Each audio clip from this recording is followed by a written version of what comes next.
Yep, yep, yep. You already know who it is, man. It's King Ade with the Wizards Review. And man, I'm dejected, man.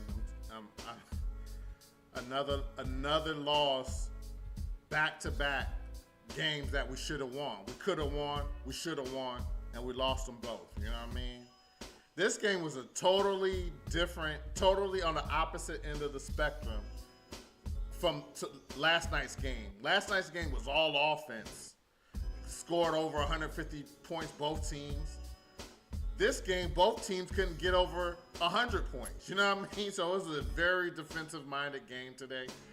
Both games entertaining in their own ways. You know what I mean? And although we lost, I had to keep in perspective because I was angry. I was, my head was about to explode and all of that. And then I had to take a step back and remember that our best player is out for the season. Our newly acquired free agent, trade. We got him in a trade, not a free agent. But newly acquired talent has not played a game yet. Our best player is developing very nicely, looking like a number one option, but he's really not a number one option. He's really a number three, looking like he could be a solid number two option, but right now he's playing the number one option role. So there's a lot of things that we have to consider, and the final thing is that this is about developing, because even if we do make the play-in and fortunate enough to win a play-in game and make the playoffs, we're going to get bounced in the first round. Let's just keep it a buck, you know what I mean? So we don't have our best players. We don't have key pieces. And there's some deficiencies on our team that we have to address. Possibly, I don't know, because we signed Thomas Satoransky back, but I don't think he's the answer long-term at the point guard position. We do need a big point guard, a more athletic point guard. So I think that needs to be addressed, in the offseason. So there's a lot of things that made me take a step back and say, although we lost this game, lost two games that we should have won, and really jeopardizing our chances to make the play-in, the number one priority right now is just developing these players. So when Bradley Beal does get back, he has a lot of good pieces to have around him. You know what I mean? Because I'm liking what I'm seeing, although we lost the game, man. So with that said, since we lost the game, I got to start with the things that I liked tonight, because there were a lot of good positives tonight, although we lost. So let's start there. And number one, I just want to give kudos to the Wizards, man, just for coming out after a tough double overtime game. Playing no defense and coming back tonight and emphasizing playing good defense, playing better, much better defense than they did last night. Played with a lot of energy, played with a lot of heart, and you just got to give them credit for just having good effort, man, after a tough loss last night. You know what I mean?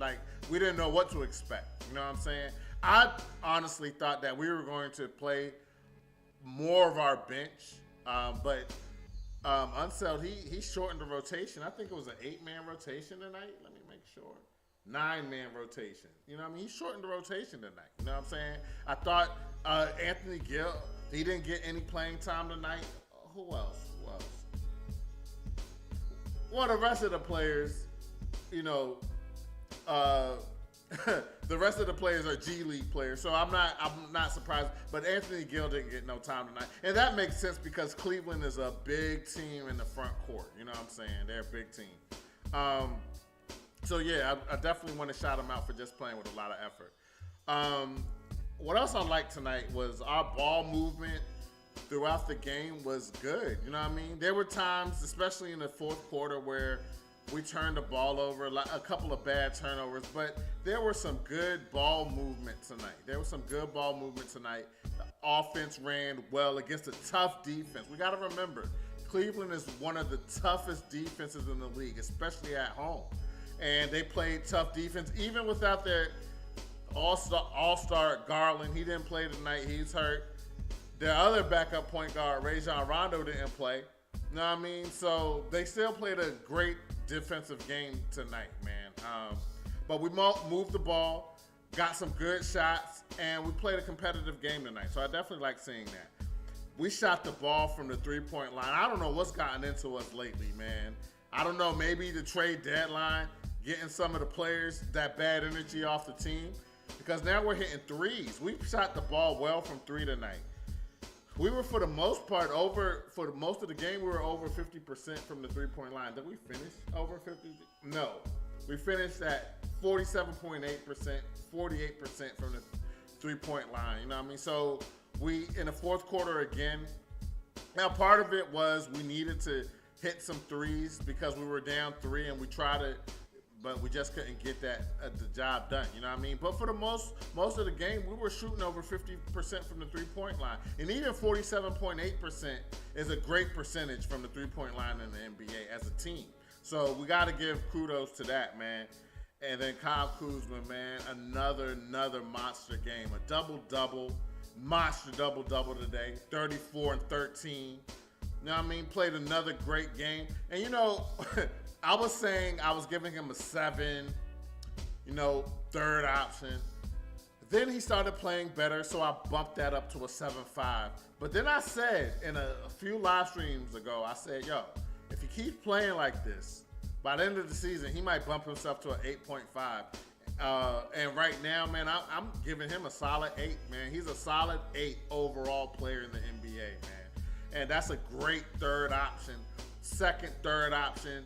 You know, him and Porzingis might alternate from game to game, being the second or the third option. You know what I'm saying? But he's definitely developing his game, and he definitely has to be a piece for us moving forward, man. I'm very impressed with Kyle Kuzma overall, man.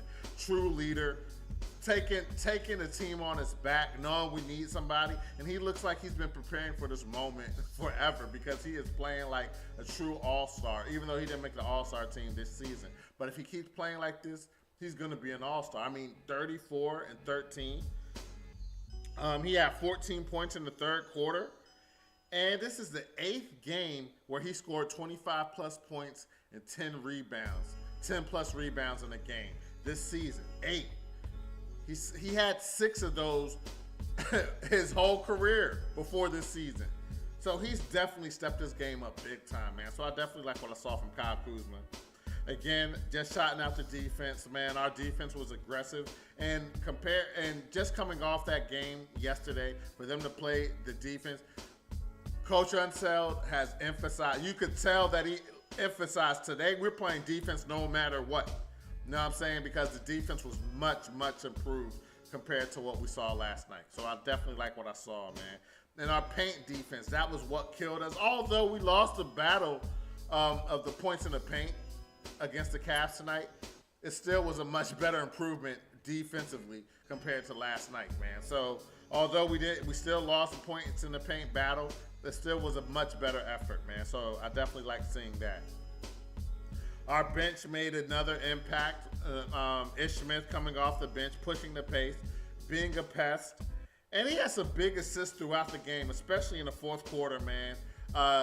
Just getting some good assists, getting teammates wide open shots, getting Kuzma wide open shots, getting KCP wide open shots, and also getting Gafford some good lobs to the rim, getting him some good shots, man. So I definitely like seeing that, man.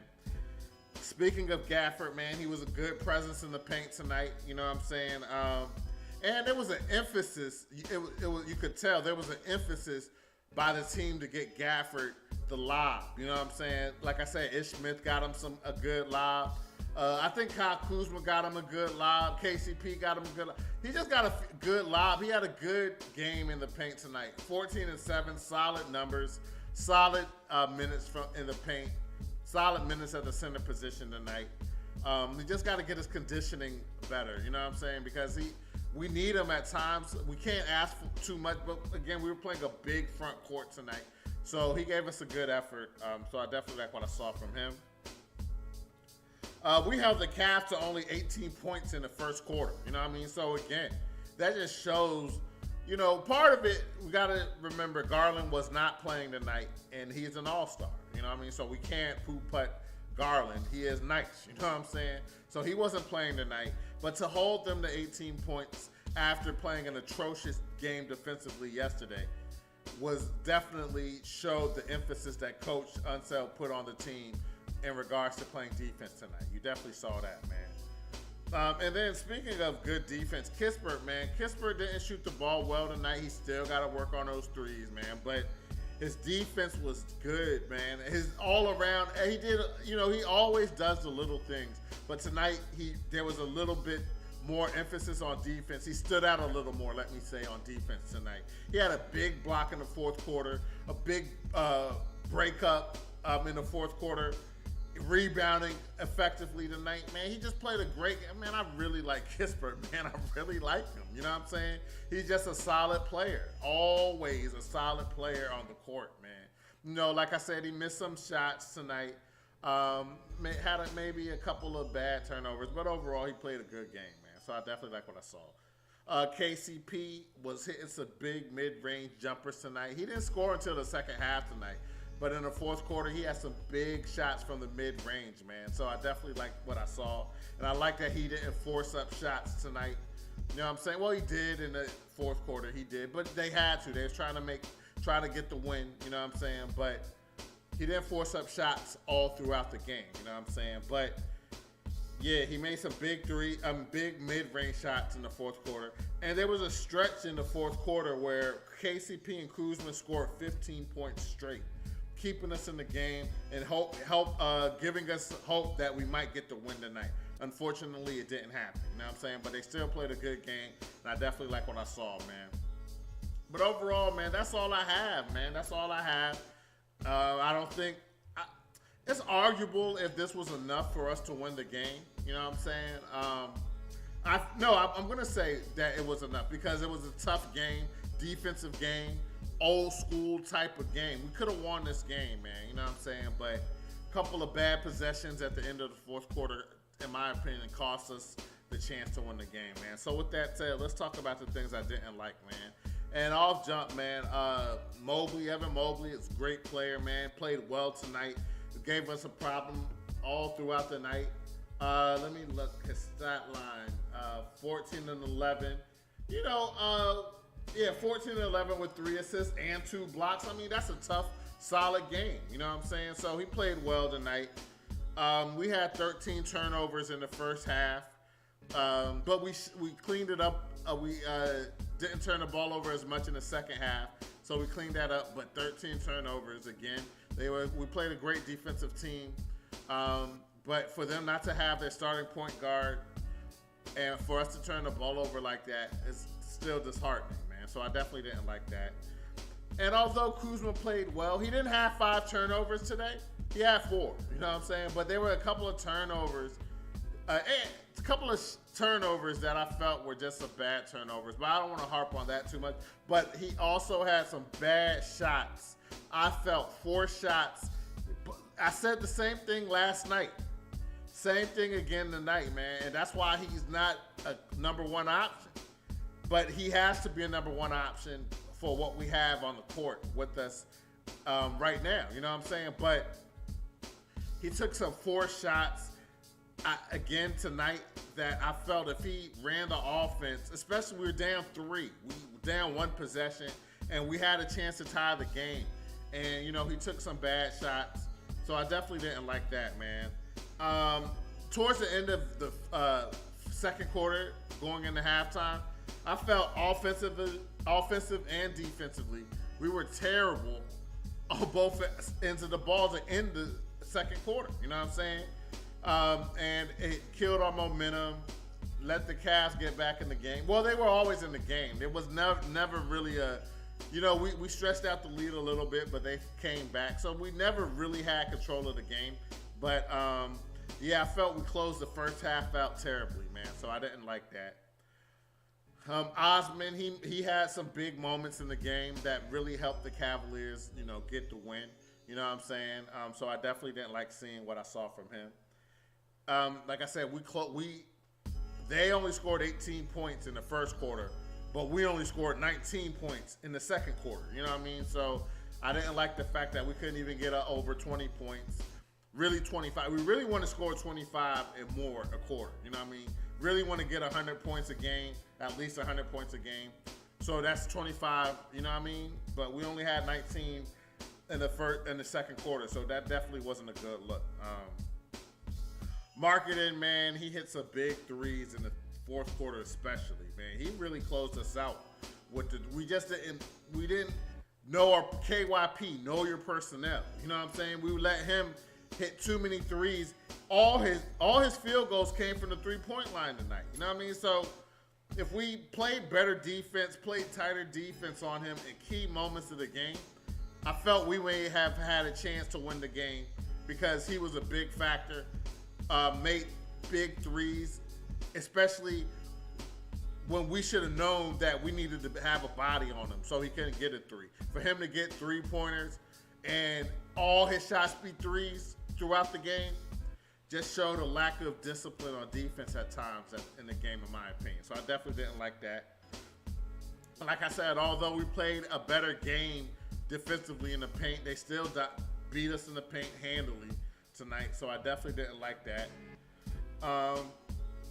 The Cavs went on a 12-0 run in the fourth quarter, towards the end of the fourth quarter, that eventually gave them the lead. We had a good lead in the fourth quarter, but then we just fell apart. You know what I'm saying? They went on a 12-0 run, took the lead, and didn't give it back. You know what I mean? And we lost the game. You know what I mean? So just losing focus on the offensive end. We had almost 5 minutes in that span of that 12-0 run. 5 minutes, almost 5 minutes where we didn't score. Fortunately, Kuzma bailed us out with a J, you know what I mean, to stop that scoring drought. But almost 5 minutes not scoring to close the game, a game we need to win, disheartening, man, disheartening. You know what I mean? And a part of that, you know, well, we did score, but another thing I didn't like, man, and I like the addition of Ish Smith. I like Ish Smith. But there were just 2 bad shots he should not, in closeout time, when we're down and we have a chance to win down 1 possession, Ish Smith cannot be the player that's shooting the ball unless there's no time on the clock and you know what I mean? And he has the ball in his hand, he got to get rid of the ball or it'd be a shot clock violation. That's the only time Ish Smith should be scoring in crunch time. You know what I'm saying? I didn't like the shot selection from Ish Smith tonight towards the end of the game. He shouldn't even be shooting the ball. He don't have a crazy J. And if he's going to shoot the ball, he got to drive. He got to drive and take it to the hole. His J isn't wet like that. You know what I mean? And I just felt that those possessions, as well as some of those bad 4 shots Kyle Kuzma took, were the reasons we eventually lost the game. I mean, it was a nip and tuck game, back and forth game. But in the fourth quarter, we had control of the game and we were running our offense very well. But we lost momentum on the defensive end in the fourth quarter and we could not score the ball. You know what I mean? And that's why we lost the game, man. So tough loss. But again, I like the development. I like the development of all the players. Rui's looking better. Denny's playing well. He didn't score tonight, but he still was effective on a defensive end. Rebounding, just doing all the dirty work, you know what I mean? Corey Kispert growing before our eyes, man. So, I just like what I'm seeing, just the development of these players going into next season. I wonder if Porzingis comes back, when he's going to come. Well, I keep saying coming back like he's played for us yet. He hasn't played for us. But really, man, if he's any type of hurt, you know what I'm saying? I want us to make the play-in, I do, but if we don't got Bradley Beal and don't have a full complement of players, does it really make sense to risk injury when we know Porzingis has injury history? Should we let him rest up and come back with Bradley Beal next season? Kyle Kuzma is the third option and come with a formidable top 3-man rotation, and then have Rui, Denny, Kispert, possibly Ish Smith. Who knows what the additions we're going to add next season. But that's a solid lineup. You know what I mean? So I don't know. I'm on the fence. I wouldn't mind if Porzingis doesn't play the rest of the season. But at the same time, I do want to see what he can bring to the table. But if he doesn't have Bradley Beal there with him, then we're not going to get the best potential Porzingis we can have. You know what I mean? Without our best player. So, it's arguable. I don't know, man. But I do like our development. I'm liking what I'm seeing. but we're not getting the wins. That's the only thing I'm not liking, man. But we still have a chance to make the play-in. Our schedule is still relatively, I mean, it's kind of tough. You know what I mean? We got some good teams coming up, but we still got winnable games, man. So, you know, we're not out of it, and hopefully we can start turning the corner and continue to develop, but get wins. You know what I mean? So anyway, man, that's all I got for y'all tonight, man. If y'all like what y'all heard, man, I really would appreciate you guys subscribing to the channel at the Wizards Review on YouTube. You can follow us on Facebook and Twitter. You can follow me, King God ADMV, on Instagram, Facebook, Twitter, and on the Xbox Series X and S on NBA 2K22. You know what I mean? So anyway, man, till next time, man. Tough weekend, tough losses, back-to-back losses, winnable games, but we got to keep it moving, got to keep it pushing, man. So enjoy the rest of your weekend. Until next time, peace.